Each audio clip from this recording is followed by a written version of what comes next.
Estamos de vuelta aquí en No hay Derecho y antes de conversar con el doctor Juan José Quispe, abogado, reconocido abogado de derechos humanos y que hace parte del equipo legal del Instituto de Defensa Legal, quisiera, si me permites, Carlitos, hacer un comentario que se me había quedado pendiente, lo acabo de revisar ahora, que tiene que ver con lo que está pasando en la Organización de Estados Americanos y en realidad en el seno de la propia Comisión Interamericana de Derechos Humanos, que ayer, de boca del representante del Estado peruano ante la OEA, el señor Gustavo Adriansen, hemos conocido que el informe va a publicarse o a darse a conocer en abril de este año. Miren ustedes que se ha demorado, y espero que se haya demorado no para maquillar, sino que se haya demorado para profundizar en lo que inclusive después de las visitas de la Comisión al Perú se han producido, en tanto ha habido más muertes y sobre todo más evidencias de que aquí una práctica sistemática de la Policía y la Fuerza Armada en las zonas donde intervinieron,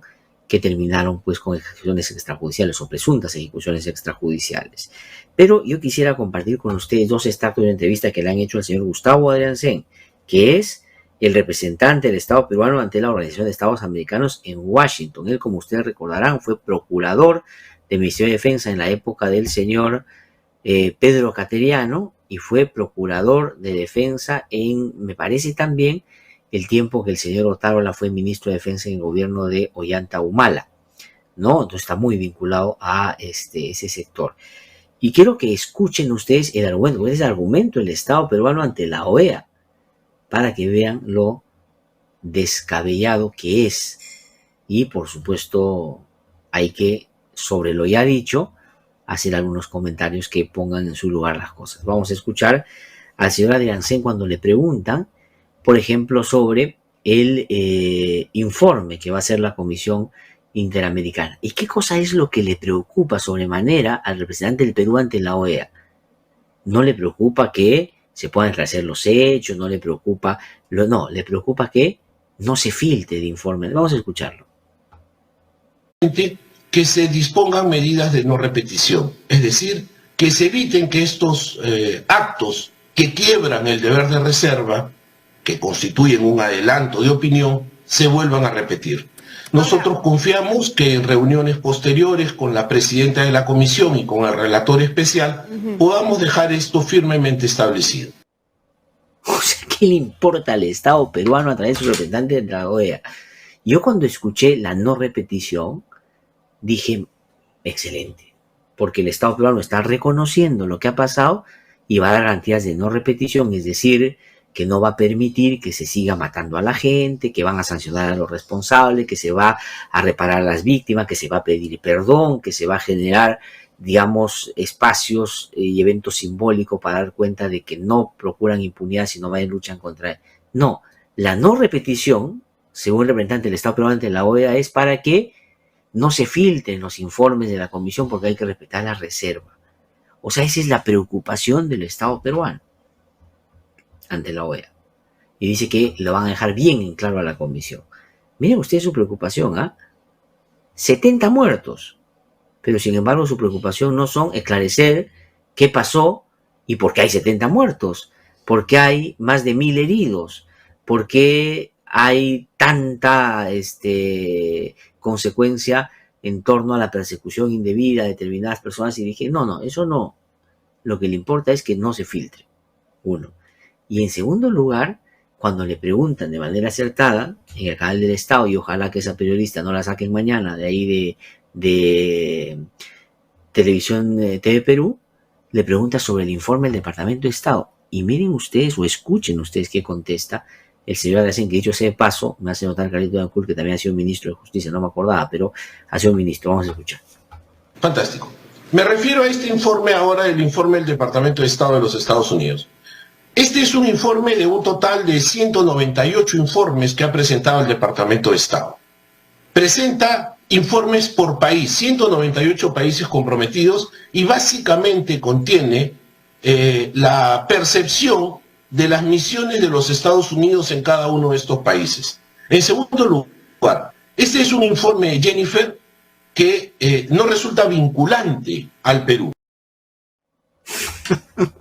O sea, si es el representante del Estado peruano ante la OEA, digamos, solo hay dos posibilidades. que la comisión y el ahora se vuelvan cómplices del gobierno y la avalen todas las cosas, o se estén burlando de esa defensa del Estado. Porque si su preocupación principal es que no se filtre lo que está haciendo la Comisión Interamericana, y lo otro es que dice, el informe del Departamento de Estado es, además de fantástico, fantástico, yo no sé qué cosa es fantástico, un escenario de muerte, pero bueno, el señor dice fantástico. ¿Qué cosa es lo que él menciona? Dice que el Departamento de Estado es un informe, mira, trata de subvaluarlo, de despreciarlo, ¿no? Es un informe de otros 198 que hace el Departamento de Estado, ¿no? Entonces, como diciendo, o sea, y además se hace, dice, en base a las misiones que Estados Unidos tiene en los países, o sea, lo que la embajada ha visto acá. Ya, pues eso es lo que debe preocuparle. Y en segundo lugar dice, pero ¿sabe qué? No es vinculante. O sea, no importa que diga que hay impunidad, que lo haya certificado con su misión en el Perú y que esté preocupada por eso. Digo, la embajada o Estados Unidos en particular, el Departamento de Estado. Sino, lo importante es que como no nos vincula, ¿qué importa lo que digan? Porque no va a surtir ningún efecto. Esa es la defensa del Estado peruano. No tienen otra manera. ¿Cómo van a...? O sea, si uno va a la Comisión Interamericana, va a Naciones Unidas o a cualquier foro internacional donde se pueda discutir estos temas, basta con poner el video del asesinato brutal de Rosalino Flores para con eso simplemente decir que en el Perú no solo se han cometido agresiones extrajudiciales o presuntas agresiones extrajudiciales, sino que las consecuencias prácticas han sido que no ha habido sanción a los responsables después de haber tenido conocimiento de los hechos, por ponerlo de una manera suave, mientras se investiga y determine la responsabilidad de cadena de mando. Pero al señor le preocupa que no se filtre y que no es vinculante. Después no se quejen que el Estado peruano termine sancionado internacionalmente, porque esa es la defensa que está esgrimiendo, ¿no?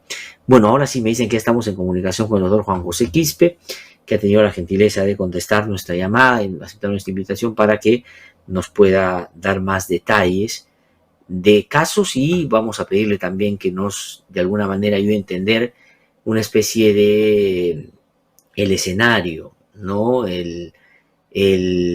que está pasando en general con la respuesta del sistema de justicia frente a casos de esta naturaleza que se han producido en el marco de esta presunta violación de derechos humanos. Doctor Juan José Quispe, muy buenos días. Muchas gracias por atendernos. Gracias, buenos días. Gracias a usted por la oportunidad. Yo quisiera comenzar preguntándole por algo que es muy doloroso, el haber podido, de una manera clara y fehaciente, haber observado, y creo que es lo que ha pasado con la mayoría de las personas que nos siguen, el asesinato del joven que lamentablemente perdió la vida después de haber estado 2 meses en unidad de cuidados intensivos, estoy hablando de Rosalino Flores, ¿no? Y que no se haya producido un acto siquiera, un acto, ¿no es cierto?, de humanidad del gobierno para siquiera hacer sentir su preocupación por un hecho de esa naturaleza. Y el IDL ha asumido el caso y usted, digamos, es parte de la defensa de los familiares. Cuéntenos, por favor, desde la perspectiva que usted conoce, que ha estado acompañando además a los familiares, ese caso en materia de derechos humanos, por lo que ya se conoce y todos hemos visto, ¿qué nos muestra? ¿Qué significa? ¿Qué cosa es lo que ahí pasó según, por supuesto, la defensa que ustedes están haciendo? Mire, en primer lugar, nosotros, como bien dices, hemos asumido el caso del señor cuando acabó de fallecer hace 2 días. 59 días estuvo internado en el Hospital Arzobispo Loaiza. Vino por una investigación preliminar abierta por la Fiscalía de Cusco, nada más y nada menos, por el delito de lesiones leves. Así vino el caso y así hasta ahora sigue el caso como lesiones leves. A pesar de que lo trasladaron a Lima porque le sacaron ahí en Cusco, después de 3 operaciones, 11 balas de metal, ¿no?, que tenía en el cuerpo. Y cuando vino al Hospital Loaiza, prácticamente su muerte ya estaba, digamos, señalada. Anunciada. ¿Por qué? Anunciada. ¿Por qué? Porque cuando ayer hemos ido a hacer la necropsia, que duró 6 horas con 50 minutos exactamente, en la morgue de Lima, se ha tenido que utilizar medios como, por ejemplo, rayos X, ecografías, para ubicar dónde estaban estas balas de metal, ¿no? Porque estaban bien incrustadas en el intestino, en el hígado, debajo del tórax, ¿no? Estaban incrustadas y finalmente se llegaron a sacar 22 balas de metal, ¿no? Con eso que hace un total de 31 balas que tuvo el chico y que definitivamente le destrozaron y le perforaron los intestinos, ¿no? El hígado, y también ya los riñones comenzaron a funcionar mal.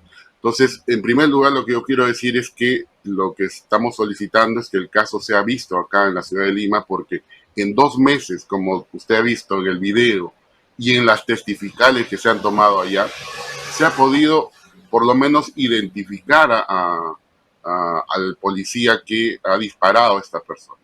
Pero la fiscalía es muy lenta y justamente la pregunta que me decía, ¿cómo están los casos de donde son agraviadas las personas, tanto fallecidas o lesionadas? A diferencia de los casos donde, por ejemplo, los presuntos financistas de las marchas, de las protestas sociales, avanza rápido y como organización criminal y se pide 36 meses de prisión preventiva, acá estamos pidiendo recién el plan de operaciones, estamos pidiendo recién la lista de personal policial que ha intervenido ahí y que no lo quieren dar, ¿no? Y si lo dan una lista que no corresponde. Y sobre todo, una investigación que era pública, Glatzer, en donde no se hizo la reevaluación de este chico, porque lesiones leves no podía continuar. Así Esto es. ya eran lesiones graves desde un inicio, ¿no? Pero lamentablemente, pues, la justicia y sobre todo el Ministerio Público no está cumpliendo con su labor. Hay una disparidad en las investigaciones contra los manifestantes y a diferencia de las investigaciones contra los policías y militares que mataron y lesionaron peruanos. Ahora, doctor Juan José Quispe, sobre esto último que usted acaba de decir, además usted tiene ahí esa doble condición, porque finalmente lleva el caso que está relacionado a la muerte, o digamos, y usted me corregirá si no es así, la presunta ejecución extrajudicial, porque no se puede llamar de otra manera algo que ha pasado con esas características, pero de Rosalino Flores, pero también ha sido el abogado de Cirilo Jara, que es digamos, dirigente cusqueño también, que intentaron llevar a una prisión preventiva en el marco de el interés, digamos, intenso del Ministerio Público por el tema del financiamiento de las movilizaciones, cosa que no consiguieron porque no se le dio sino algunas restricciones. Desde su experiencia en llevar casos de las dos naturalezas, ¿no? De naturaleza distinta, ¿qué cosa es lo que hace que haya mayor diligencia en un tipo de casos que en otros? Es decir, ¿cuál es ya, en base a su experiencia, lo que está pasando? Mire, yo creo que viene una voluntad, Glatzer, desde la Fiscalía de la Nación, ¿no? Porque la Fiscalía de la Nación, si bien es cierto, no puede obligarle, interferir en la investigación que cada fiscal hace, pero sí puede mandar una directiva. ¿Para qué? Para que se aceleren las investigaciones, para que se equiparen las investigaciones y no uno esté en etapa incipiente y la otra ya está con presos, con prisión preventiva de 30 meses, que por cierto es la única prisión preventiva que ha dado la Corte de Justicia Penal Especializada, la ex Sala Penal Nacional, por el delito de disturbios. 30 meses de prisión preventiva le han puesto a la señora Yanet Navarro, ¿no? Entonces, vemos que hay una disparidad y en el caso de las investigaciones contra las víctimas, no hay policías ni militares identificados. El ejército dice que el Comando Conjunto de las Fuerzas Armadas dice que no pueden dar los planes operativos ni la relación de personal militar, por ejemplo, que asesinó en Ayacucho a diferentes personas, porque es secreto militar, porque es un secreto de Estado, cuando todos sabemos que es una farsa eso, ¿no? Y la actuación del fiscal encargado de investigar a la señora Dina Boluarte, ¿no? Va al Comando Conjunto de las Fuerzas Armadas y él debió pedir exhibición de documentos y en todo caso ya tener una orden del juez para que haga un allanamiento de incautación. El señor le toca la puerta como si fuera, señor, quiero ingresar, ¿me podría permitir? Y le dijeron que no y lo mandaron a su despacho. Por ejemplo, Glatzer, en esa investigación contra Dina Boluarte y otros más de otros ministros, donde están como autores mediatos.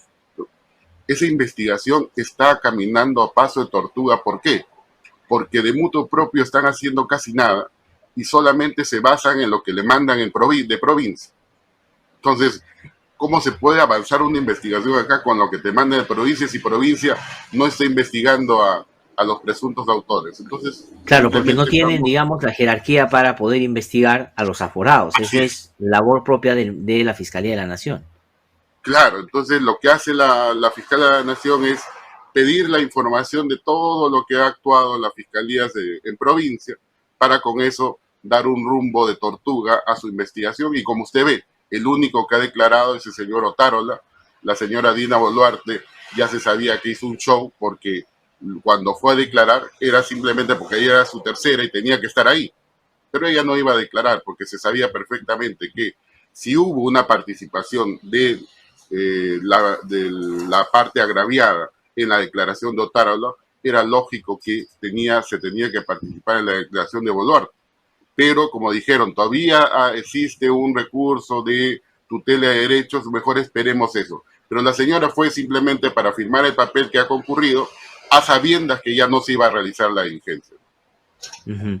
Ahora, doctor Juan José Quispe, voy a regresar a un poco más la atmósfera que está, digamos, sobre los hechos y sobre la vocación, creo, de impunidad de algunos actores, sobre todo en el sistema de justicia. Pero en el caso particular de Rosalino Flores, digamos, es realmente agraviante que se mantenga en la condición de una investigación por, digamos, por lesiones leves, cuando usted ha descrito con mucho detalle la gravedad de la situación ya que tenía antes de su muerte.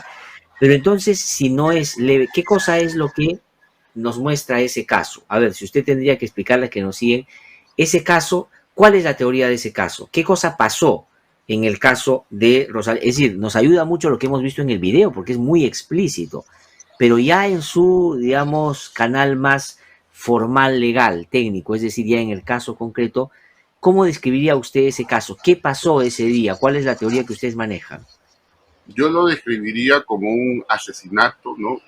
O una ejecución extrajudicial, porque si bien es cierto, el chico muere después de que se le arrojó más de 30 perdigones o balas de metal en el cuerpo, pero el hecho de que muera después no significa, y hemos tenido jurisprudencia de eso, Glatzer, te hago recordar el caso de un chico donde le rociaron gasolina, ¿no?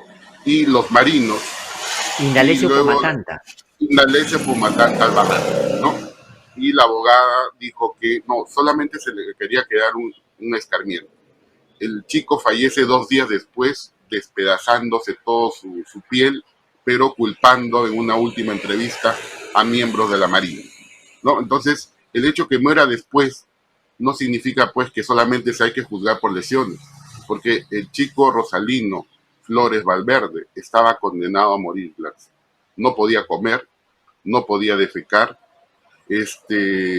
tenían que abrirle para hacer el desfogue de todo eso, tenía retención de orina. ¿Y eso quién se lo causó?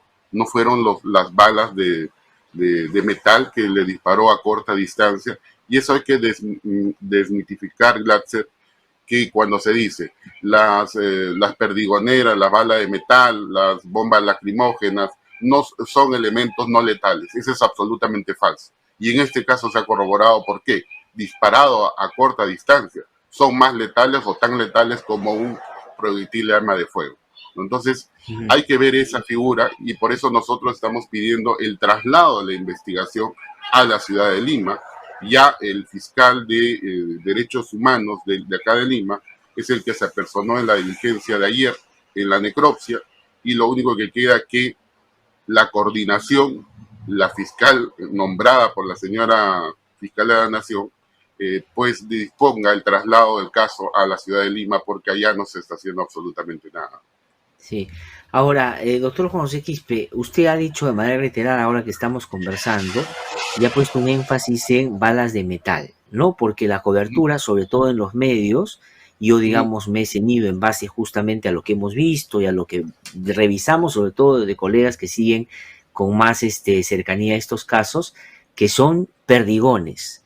Cuando usted dice balas de metal, si tendría la amabilidad, por favor, de explicarnos, digamos, la diferencia, la naturaleza y por qué es importante hacer esa diferenciación. A ver, le digo algo. La causa de muerte, Glatzer, según lo que se ha dispuesto por el Hospital Arzobispo Loaiza, tiene tres fases. Dice, causa final, síndrome de disfunción multiorgánica, causa intermedia, insuficiencia respiratoria aguda, causa básica, trauma torácico-abdominal por proyectil de arma de fuego.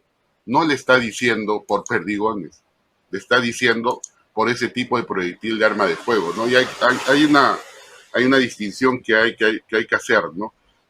Estos perdigones que se supone que serían balas de goma, no son balas de goma, son balas de metal las que está utilizando la Policía Nacional del Perú, y eso está prohibido.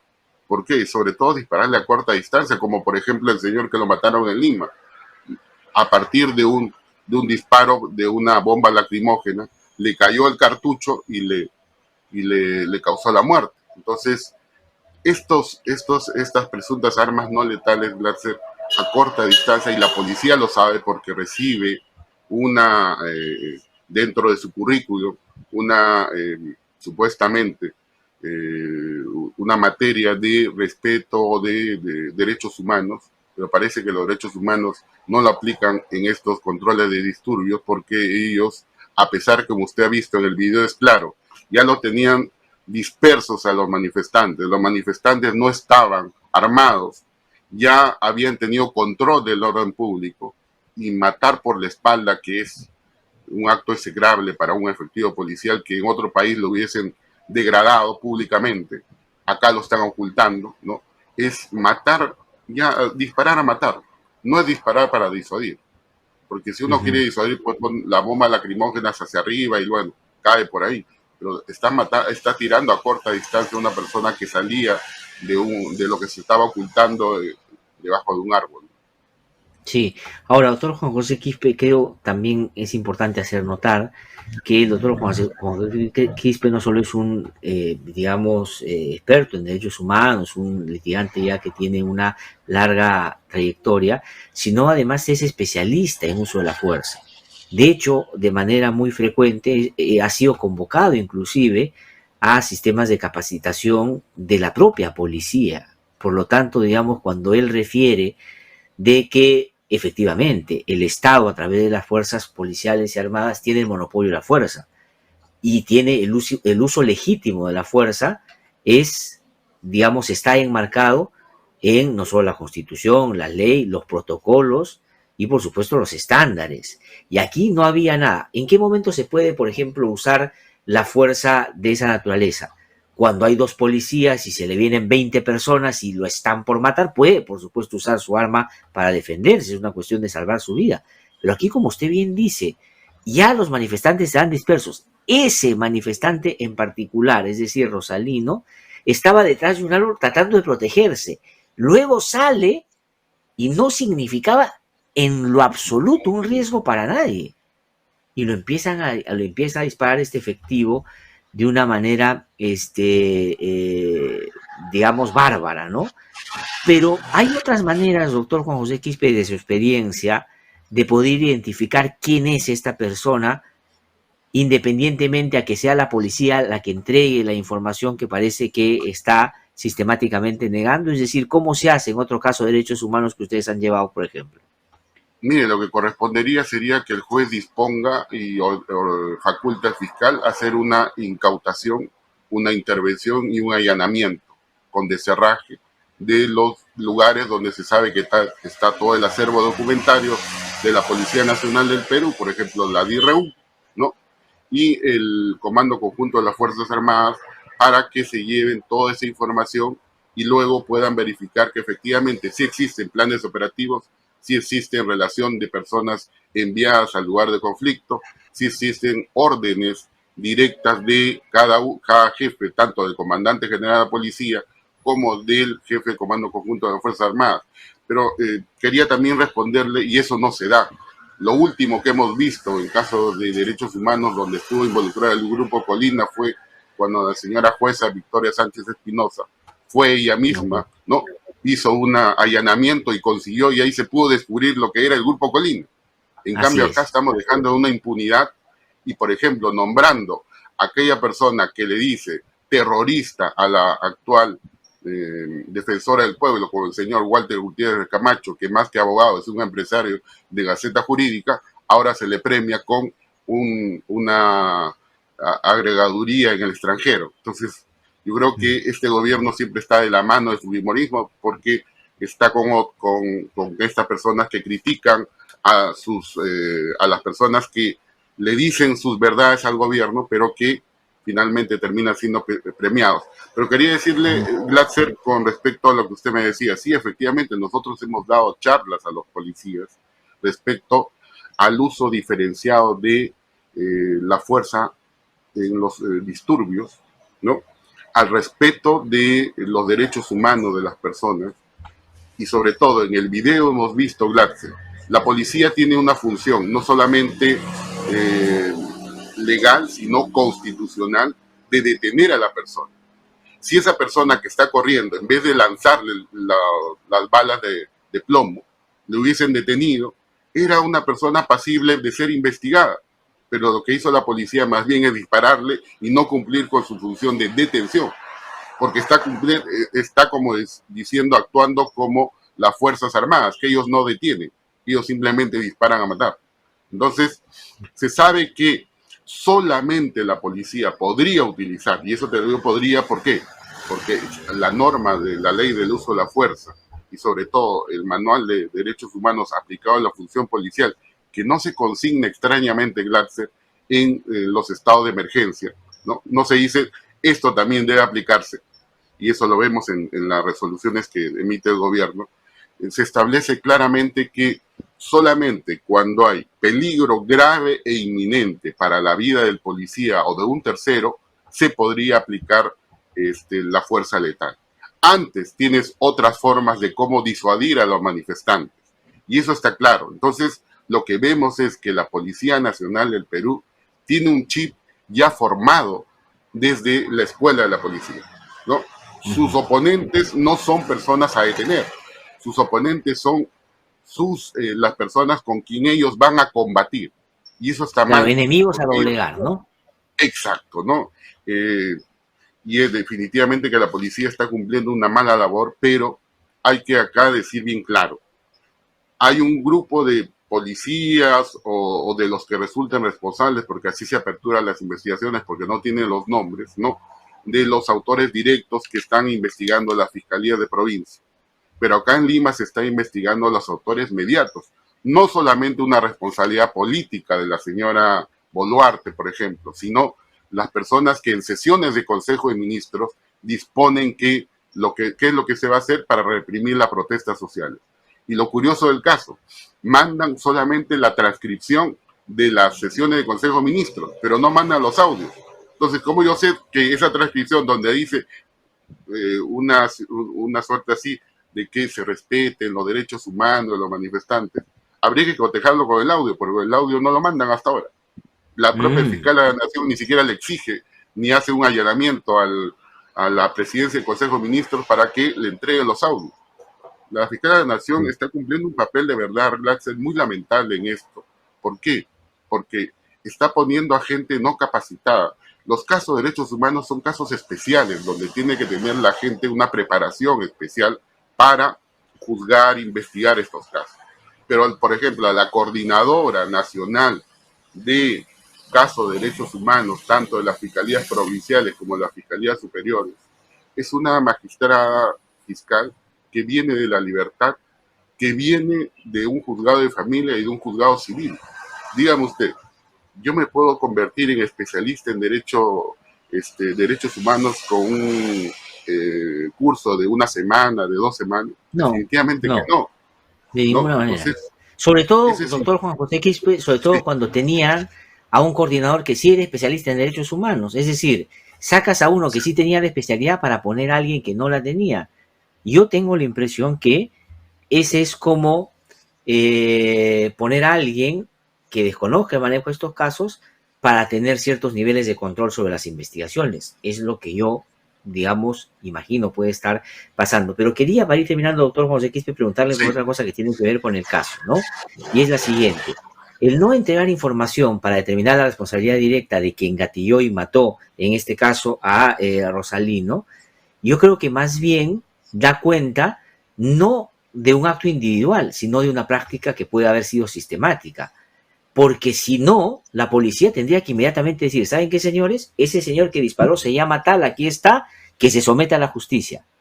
¿Por qué no lo hacen si la queja de la policía y las Fuerzas Armadas es no se puede generalizar, fueron algunos excesos, fueron algunos... Entonces que den el nombre concreto de la persona y que esa persona se someta y a esa persona se le pregunta, ¿usted qué? En ese momento que estaba ahí se le ocurrió disparar, alguien le dio la orden, alguien le había dicho que podía... O sea, es decir, no quieren dar la información porque, y aquí le pregunto, 49 casos de los 70 o buena parte de los 49 hasta ahora se ha conocido preliminarmente que vienen de balas que salieron de armas militares o policiales y así es. 49 muertos en ninguna circunstancia, usted es el especialista, yo no, ya no es pues un acto aislado, ¿no?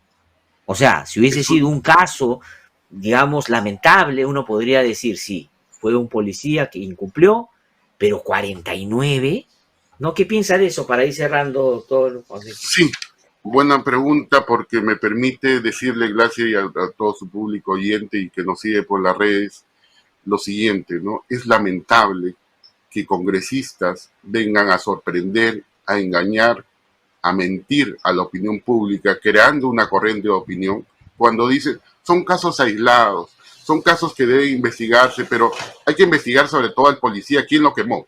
Eso sí hay que investigar, que también se tiene que investigar. Sin duda, Pero claro. 49 casos en donde hay una práctica sistemática generalizada y está por determinarse si es una política de Estado que efectivamente, ¿no?, la forma como va a reprimir utilizando estas armas que de una manera inadecuada, contrario a la ley del uso de la fuerza policial, entonces estamos hablando que son casos de graves violaciones a los derechos humanos y por eso no competen a una fiscalía común. La Fiscalía Común de Mutuo Propio debería derivar a la Fiscalía de Derechos Humanos. Y si la Fiscalía de Derechos Humanos, como en provincia, por ejemplo, la Fiscalía de la Nación ha dicho, se va a crear en Puno, solamente ha salido en el papel, porque no tienen ni personal, no tienen ni local, no tienen ni máquinas. Entonces, ¿de qué nos sirve tener solamente en el papel si no le vas a implementar? Cuando Lima sí tiene ya experiencia en casos de derechos humanos. Y quiero terminar con esto, Glasser, con otro con otra situación que siempre nos cargan los organismos, y no solamente al Instituto de Defensa Legal, sino a todo el conjunto de organismos de derechos humanos. Que nosotros vivimos y lucramos del dolor de las víctimas porque queremos conseguir una reparación civil y que nosotros le cobramos a las víctimas. En primer lugar, hay que aclararlo, nosotros no cobramos ni un sol por la defensa. Eso está claro. Y si vamos al sistema interamericano, todo el dinero que pueda conseguir a través de una demanda ante la Comisión Interamericana y una sentencia en la Corte Interamericana va para la familia de la víctima. El Instituto de Defensa Legal no cobra ni un sol. Así Y es. otro, sí, quiero denunciar dos cosas. Uno, la familia el día de ayer, que ha sido muy doloroso, que hemos estado en el velorio, ¿no? Lo hemos visto. Eh, hemos podido advertir, Glatzer, que la familia, y así como todas las familias de los fallecidos y heridos, ellos no buscan que les den dinero, sobre todo los fallecidos, porque ni los millones de dólares que le pueda dar le va a revivir a su hijo, a Rosalino, a la señora que prácticamente ayer casi se desmaya porque definitivamente verlo a su hijo que estaba a una semana de culminar su carrera de chef, pues lamentablemente falleció, o mejor dicho, fue herido y luego muerto.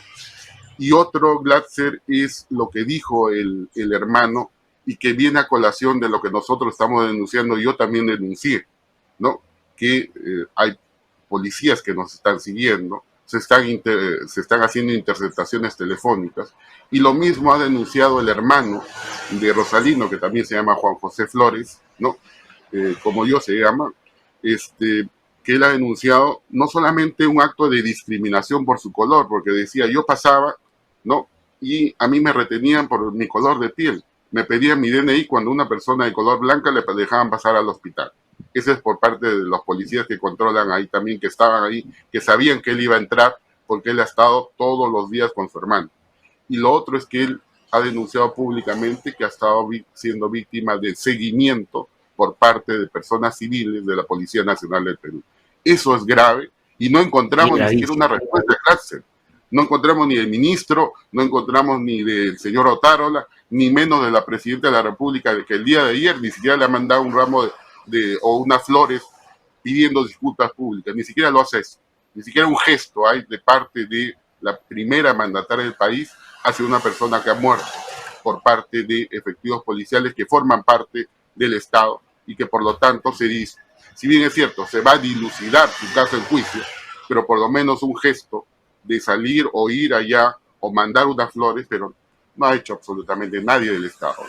Ni una acción ni un gesto que frente a lo duro del escenario y a los casos tan concretos y dramáticos que hemos visto, solo significan una cosa, que ellos son los responsables. O sea, digamos, tú no haces ninguna acción para identificar a quién está persiguiendo al abogado de defensa o a los familiares de las víctimas, porque tú no solo lo has dispuesto probablemente, sino si lo han dispuesto otros y te han hecho conocer, tú has dicho, bueno, eso es lo que corresponde hacer. Y esto es gravísimo y ojalá en el informe de la Comisión Interamericana que dicen ya publicarse en los próximos días, en abril, pueda incorporarse esos elementos también que son inaceptables. Advertidos estamos entonces, cualquier cosa que le pase a los familiares de las víctimas, a los abogados con el doctor José Quispe y a otros que están también trabajando muy intensa y comprometidamente en esto, es responsabilidad de las autoridades que, tomando conocimiento, no han producido ninguna medida para evitarlo. Doctor Juan José Quispe, le agradezco muchísimo por haber conversado con nosotros. Salud y felicito su trabajo. Sí, para terminar, por favor. Para terminar, sí, solamente también quiero denunciar que me faltó. Es increíble que anoche al velorio hayan mandado efectivos policiales como si los que van a ir o los que estaban ahí eran pues vándalos, ¿no? Lo único que han ido es a mostrar su solidaridad con la familia, pero usted ha visto las fotos que han circulado en redes donde han puesto pues, todo un grupo de policías que finalmente se quedaron toda la noche. Solamente eso. Muchas gracias. Muchas gracias. Y entendemos como usted que también eso es un ultraje, porque es una expresión de fuerza sobre alguien al que uno de los suyos le ha quitado la vida. Y eso es inaceptable, ¿no? Muchísimas gracias, doctor Juan José Quispe, por haber conversado con nosotros.